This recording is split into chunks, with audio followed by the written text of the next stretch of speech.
कुर्मी जाति को एसटी सूची में शामिल करने की मांग एक लंबे समय से उठ रही है। यह मांग कोई नई नहीं है। इसे लेकर कई आंदोलन किए गए। रेल रोको आंदोलन जो है वो एक लंबे समय तक चला और इससे कई राज्य प्रभावित हो रहे हैं।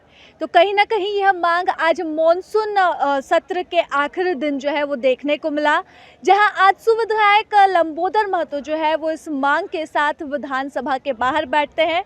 मीडिया कर्मियों से बातचीत करते हुए लंबोदर महतो कहते हैं कि यह मांग बिल्कुल जायज़ है और एसटी सूची में शामिल होने के लिए कुर्मी जाति के पास जितनी भी ज़रूरतें हैं, जितनी भी रिक्वायरमेंट्स है, वो तमाम रिक्वायरमेंट्स कुर्मी जाति पूरा कर रहे हैं।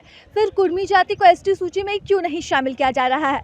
वहीं जब यह सवाल मंत्री सत्यानंद भोक्ता से पूछा गया कि क्या वे एसटी सूची में कुर्मी जाति को शामिल करने का समर्थन करते हैं, तो इस सवाल के जवाब में उन्होंने हाँ कहा और कहा कि यह काफ़ी बेहतर पहल है और इस दिशा में जो है वो केंद्र सरकार को ज़रूर सोचना चाहिए, प्रयास करना चाहिए।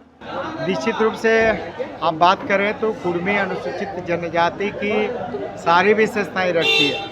आप 1913 के नोटिफिकेशन की बात करें, 1931 के नोटिफिकेशन की बात करें, तो हिंदू सक्सेशन एक्ट 1865 की तहत जो झारखंड राज्य में जो अन्य जनजातियां हैं, उन जनजातियों के साथ कुर्मी जाति भी उसमें शामिल थी। 1913 में शामिल रहती है, 1931 में शामिल रहती है। फिर अचानक 1950 में जो संशोधन अधिनियम बनता है, उस संशोधन अधिनियम में कुर्मी जाति को राजनीतिक कारणों से उसको हटा दिया जाता है। आज कुर्मी जनजाति के पास अन्य जनजातियों की सारी विशेषताएं है। जनजातियों की अपनी भाषा होती है, कुर्मी की भी अपनी भाषा है, कुड़माली भाषा है और समृद्ध भाषा है। इसके साथ ही मेरी भाषा, मेरी संस्कृति, मेरी परंपराएं, मेरी प्रथाएं, हर चीज़ ट्राइबल से मिलती जुलती है। और हम अगर बात करें 1913 नोटिफिकेशन भारत सरकार का, 1931 नोटिफिकेशन भारत सरकार का, तो हम ट्राइब में थे, ट्राइब के साथ सूची में शामिल थे। फिर 1950 में अचानक क्यों हटा दिया गया?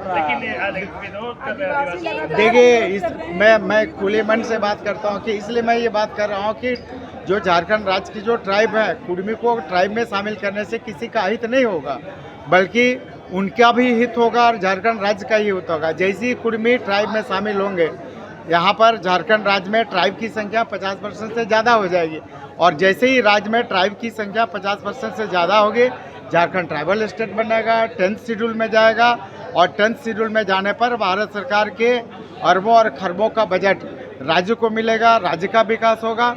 इसलिए कुर्मी को अनुसूचित जनजाति में शामिल करने से किसी का हित नहीं होगा, बल्कि यहाँ की जनजातियों का भी हित होना और झारखंड राज्य का भी हित होगा। वो बोल रहे हैं कि उनकी जो निर्धारित सीटें हैं, चाहे विधानसभा की सीटें हो या आरक्षण का फायदा, उनका आप लोग लाभ लेना चाहते हैं, इसीलिए आप लोग एसटी में शामिल होने की मांग कर रहे हैं। ये आप भौगोलिक बनावट देखें तो हर का अपना अपना क्षेत्र है और इसको राजनीति से कोई लेना देना। हम तो अपना हक और अधिकार मांग रहे हैं। जब हम 1913 का नोटिफिकेशन में शामिल थे, 1931 के नोटिफिकेशन में शामिल थे, मेरी सारी विशेषता एक जनजाति में जितनी गुण होने चाहिए, जितनी विशेषताएं होनी चाहिए, जितने लक्षण होने चाहिए, सारी लक्षण हमारे कुर्मी जनजाति में, तो फिर कुर्मी जनजाति की सूची में क्यों शामिल नहीं होगा? जब हम 1931 में थे, 1913 में थे, 1950 में राजनीतिक कारणों से हटा दिया गया, तो निश्चित रूप से कुर्मी को आदिवासी में शामिल करने का मांग पूर्णतः जायज़ है, इसलिए सरकार को मानना चाहिए। आप लोग 3 विधायक हैं, लेकिन आप अकेले ही बैठे रहते हैं। नहीं, हमेशा से इस मामले को लेकर हम लोग सड़क से सदन तक मुखर रहे। इच्छा पर है कि इनको जनजाति में रखेंगे नहीं रखेंगे। जब अभी देख रहे हैं कि हर देश के हर समाज को कुछ न कुछ को ट्राइबल में किया जा रहा है। अगर इस राज्य का भी कुर्मी जाति मांग कर रहा है तो भारत सरकार को करना चाहिए। तो समर्थन करते हैं आप? हम समर्थन करते हैं। अभी बैठिएगा साथ में? हम भी ट्राइबल, हमको भी कर दिया गया है, तो जब कर ही रहे तो जो मांग कर रहा है सब कर ही दिया जाए। प्रभातखबर.com, विश्वास वही, रफ्तार नहीं।